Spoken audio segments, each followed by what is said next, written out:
Hello my friends, a couple of days ago I came back from a trip to Bali, Indonesia where I went for holiday, and for this trip I have decided that I will not take any heavy equipment like I usually do, but instead I took an advantage of Sony A6500 small dimensions, and the setup that I took with me was really ultra small and ultra light, and in this video I would like to show you how did it perform and what results can you get with equipment that isn't really much bigger than what average tourist takes with himself on holiday.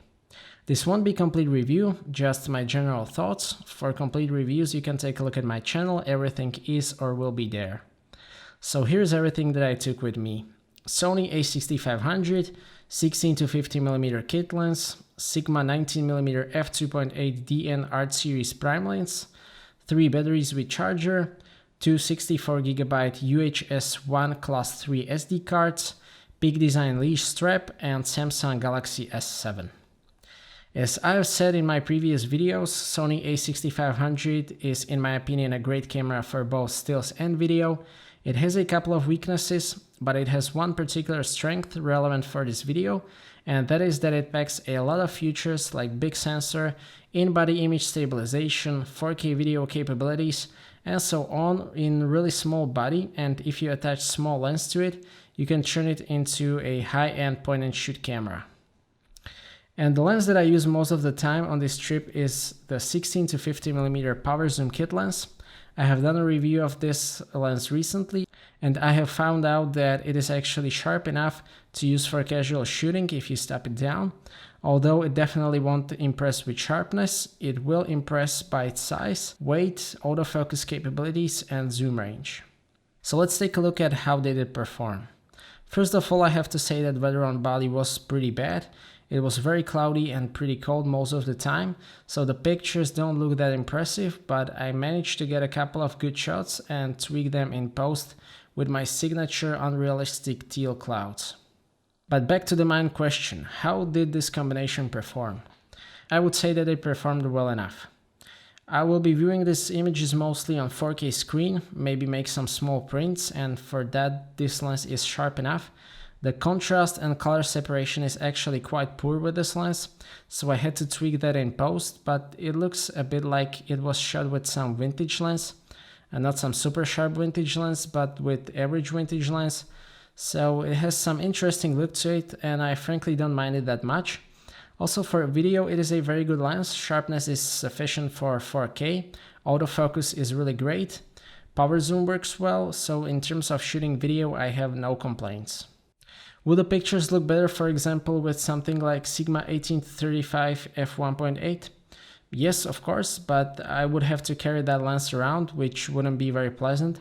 And since I'm not a professional in the sense that I don't get paid for the photos, I have decided to sacrifice image quality for size and handling. And this lens also works great with Sony A6500. The dual stabilization is great, autofocus is awesome.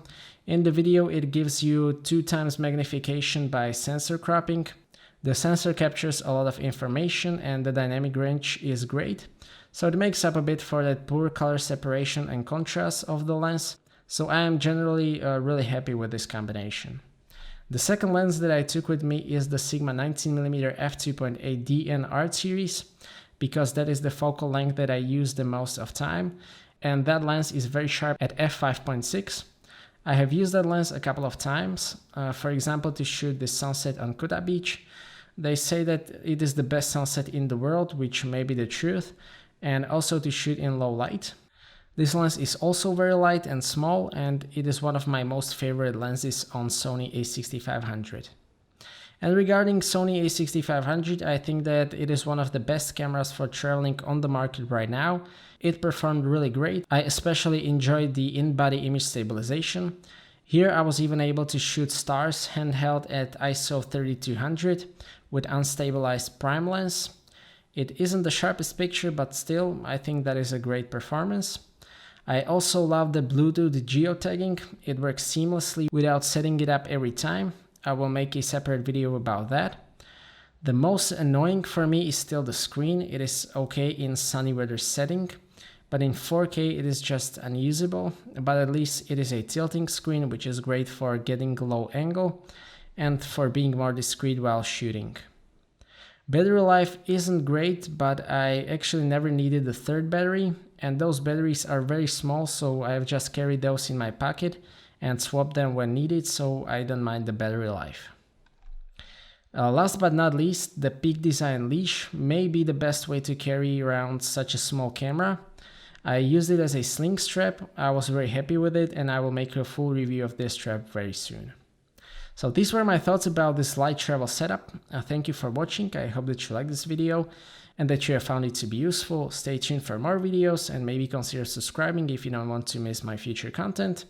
I appreciate your feedback in form of thumbs up or thumbs down. If you'd like to ask anything or share your opinion, please do so in the comment section, and see you next time.